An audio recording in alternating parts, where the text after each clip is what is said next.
The fluorescent lights buzzed faintly overhead, casting a harsh, sterile glow across the empty waiting room. I had never felt so alone, even though I was in a place where people came for help, for healing. Midnight in a hospital felt wrong, like intruding on a space meant for daylight and bustling activity. I slumped into one of the cracked vinyl chairs, clutching my side. The pain throbbed, sharp and unrelenting, though not life-threatening, I hoped. A small desk fan hummed lazily at the reception counter, but there was no one there. The receptionist must have stepped out or fallen asleep. The air smelled faintly of disinfectant and something older, metallic. I craned my neck, looking around. The clock on the wall ticked loudly in the silence. 10 minutes passed, then 20. The emptiness of the room started to gnaw at me. Where was everyone? Surely there should have been more activity. A nurse walking briskly through a corridor, a doctor flipping through a chart. I could have sworn I heard voices echoing faintly when I first entered, but now there was only stillness. And then it rang. A sharp, mechanical trill pierced the quiet. I jumped in my seat, my heart racing. Across the room, an old rotary phone sat on a small side table, tucked awkwardly into the corner. Its faded beige body looked out of place in a modern hospital. I stared at it, frozen. No one had touched that phone since I came in. Who could be calling it? The phone rang again, insistent.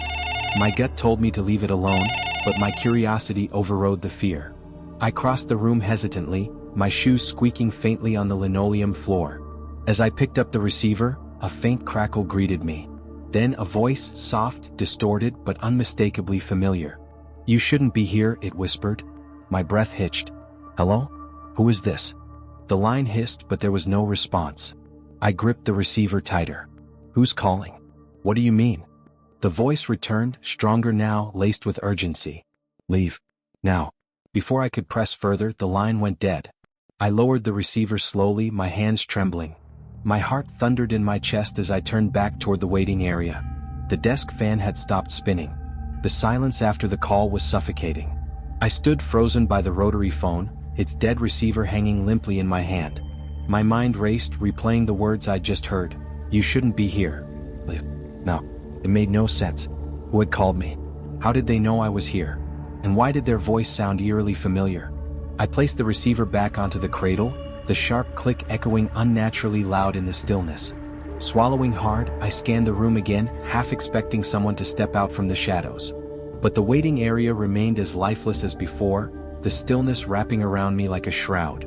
Gathering my nerve, I shuffled back to my seat.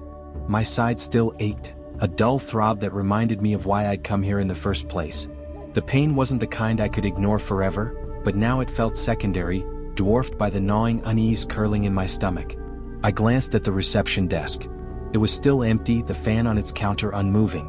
I couldn't shake the feeling that something had changed since I walked in. The air seemed heavier, almost oppressive. "Hello?" I called out, my voice breaking the silence. It echoed down the empty corridors, unanswered. The rational part of my brain screamed at me to leave, but my pride pushed back.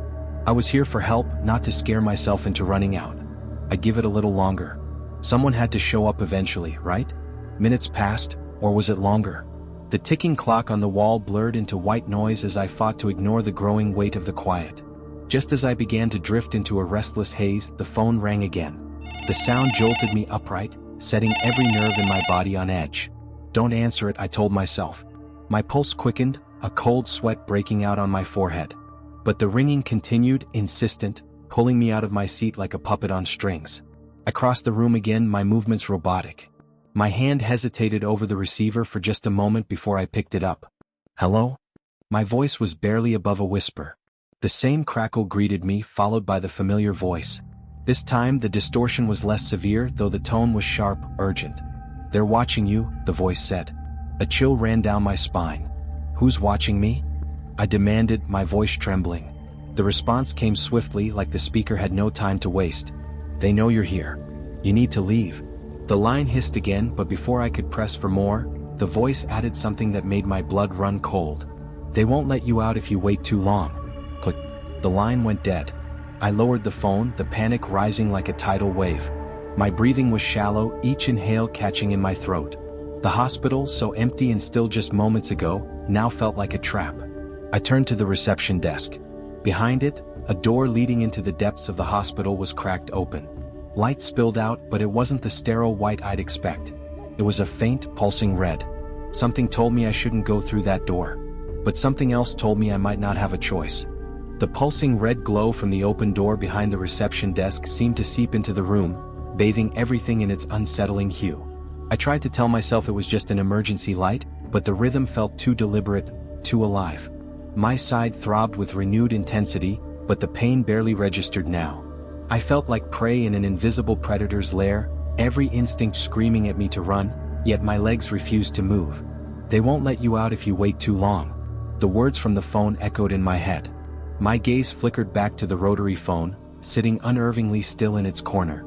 Was someone playing a sick game with me? Gathering what little courage I had, I called out again, louder this time. "Is anyone here? I need help." My voice rang out into the void, swallowed almost instantly. No response. Just the soft, rhythmic hum of that red light. I took a step toward the reception desk, then another, the linoleum floor squeaking faintly underfoot. As I reached the edge of the counter, I peered over it, expecting to find some sign of life. A nurse, a doctor, anyone. Instead, my eyes landed on something impossible. A photograph.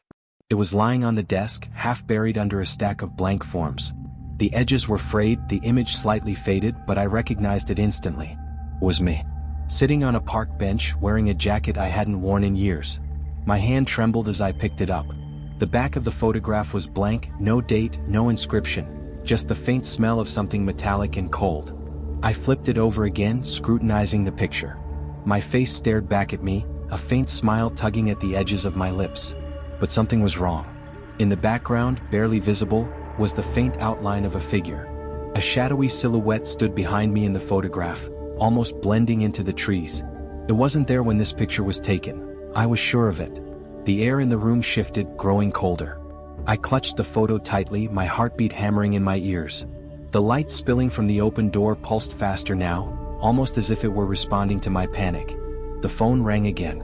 The sound sent a jolt through my body, but this time I didn't hesitate. I darted to the corner and snatched the receiver. "What the hell is going on?" I demanded. The voice came through clearer this time, tinged with desperation. "You need to leave. Now." "I don't understand," I shouted, my voice cracking. "Who are you? Why is this happening?" There was a pause, the faint crackle of static filling the line.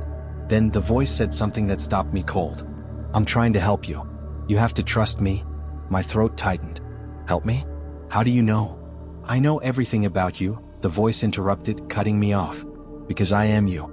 I don't have time to explain. Just get out before it's too late." Before I could respond, the line went dead again. The room felt darker now, the shadows creeping closer. I glanced back at the photo in my hand, my mind racing. Was the voice telling the truth? How could I trust something so absurd? And yet, I couldn't shake the feeling that whatever was happening here, the answers weren't going to be comforting. The red light flared brighter, a loud thrum echoing through the room. I turned toward the open door, my hands shaking. I didn't want to go in there. Every part of me screamed against it, but I couldn't stay here. The pulsing red light seemed to pull me forward, a magnet drawing me toward the open door behind the reception desk. My footsteps were hesitant, my breathing shallow, but staying in the waiting room no longer felt like an option. As I crossed the threshold, the air grew heavier, thick with an unidentifiable tension. The corridor beyond wasn't like the rest of the hospital. It was narrow, with walls that seemed to close in the farther I walked. The red glow illuminated the path, flickering faintly, like the heartbeat of something alive.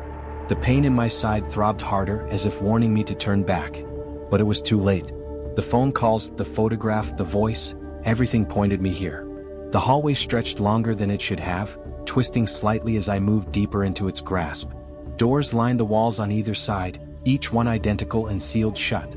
I tried the first handle I passed, then the second. Neither budged. Somewhere up ahead, a faint sound reached my ears. A soft, irregular tapping. It was almost imperceptible at first, but as I inched closer, it grew louder, sharper, like footsteps echoing just out of sight. "Hello?" I called out, my voice trembling. No answer.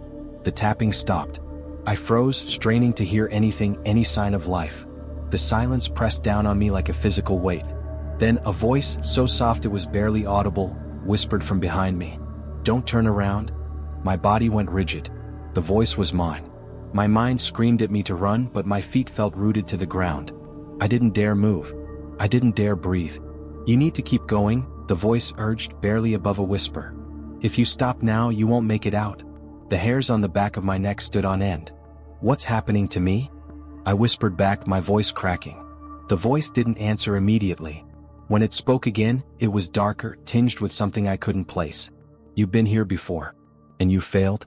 My knees nearly buckled at the weight of the words. Before I could process them, the tapping started again, this time behind me. Slow, deliberate. I gritted my teeth and forced my legs to move, stumbling down the corridor. The red light flickered erratically now, casting jagged shadows on the walls. The footsteps followed, keeping a steady rhythm, closing the distance. Ahead, the corridor opened into a larger room. I burst through the doorway, slamming into the opposite wall, my chest heaving. The red glow bathed the space, but the walls seemed to ripple, as though the room itself were alive. In the center stood a figure. It wasn't human, not entirely. It was a grotesque reflection of me, distorted and wrong. Its face twisted into a mockery of my own features, its eyes empty pits that seemed to suck the light out of the room. "You don't belong here," it said, its voice a chilling echo of mine. My breath caught in my throat. What are you?" The thing smiled, its mouth stretching impossibly wide. "I am what's left of you. What you left behind." I stumbled backward, but the doorway I'd come through was gone. The figure took a step closer, its presence suffocating. "You've done this before," it hissed. "You'll do it again. Until you understand." The room began to shift, the walls closing in as the figure reached for me. "No," I shouted, throwing myself to the floor, trying to crawl away. The red light flared blindingly bright, and for a moment, everything froze. The figure's face twisted into something unreadable, its form dissolving into the pulsating glow. And then, silence. I was alone again, lying on the cold floor of the empty room. The red light had vanished, leaving only darkness. From the void came a familiar sound. The phone was ringing. The shrill ringing pierced the silence, cutting through the oppressive darkness like a blade. I scrambled to my feet, my pulse pounding in my ears. The phone, that same phone, was now sitting in the center of the room, lit by a dim, ghostly glow. I didn't want to go near it, but the sound was relentless, pulling me in. My hands shook as I picked up the receiver. "Hello?" My voice was barely more than a whisper. This time there was no distortion, no crackle of static. The voice on the other end was clear and steady. Was mine. "You didn't listen," it said, calm yet accusing. I gripped the phone tighter, the weight of fear and confusion crushing me. "What is this? What's happening to me?" The voice sighed, heavy with frustration. "This isn't the first time you've been here. And it won't be the last." I staggered back a step, the words hitting me like a blow. "What do you mean? I don't even know where I am." "You've been trying to escape for a long time," the voice continued, cold and detached. "But you never do. You always make the same mistakes." I shook my head, my throat tightening. "That's impossible. I've never been here before." The silence on the other end of the line was deafening. Then the voice returned, softer this time, almost pitying. "You don't remember because you don't want to. You don't want to face the truth." "What truth?" I demanded, my voice cracking. The room shifted again, the walls rippling like water. The air grew colder and I felt something stir behind me. The same suffocating presence as before. "You can't run from it," the voice said. "You've already tried." I spun around, clutching the phone like a lifeline. The figure was there again, its hollow eyes locked onto mine. But this time it didn't move toward me. It simply stood there watching, waiting. "What do you want from me?" I shouted, the question directed at both the figure and the voice on the line. The voice answered, its tone as steady as ever. "I want you to remember." The figure stepped closer, its empty gaze burning into me. Images began to flood my mind, fragments of memories I didn't recognize. A car crash, the sound of shattering glass, blood pooling on the pavement. I dropped the phone, clutching my head as the memories consumed me. I remembered the pain, the panic, the overwhelming sense of loss. And then, nothing. The figure loomed over me, its face now fully my own. Its mouth moved, but the words came from everywhere and nowhere at once. "You died that night," it said. "And now you're here, trapped in what you refuse to accept. This place is your purgatory, your loop. Until you face the truth, you'll never leave." The room collapsed around me, the walls folding inward as darkness swallowed everything. The last thing I saw was the figure's hand reaching out, and the last thing I heard was the phone ringing again. I woke up in the waiting room. The fluorescent lights buzzed faintly overhead, and the cracked vinyl chair beneath me felt cold and uncomfortable. My side throbbed, but I wasn't bleeding. The clock on the wall ticked steadily and the room was empty just as before. And then the phone rang.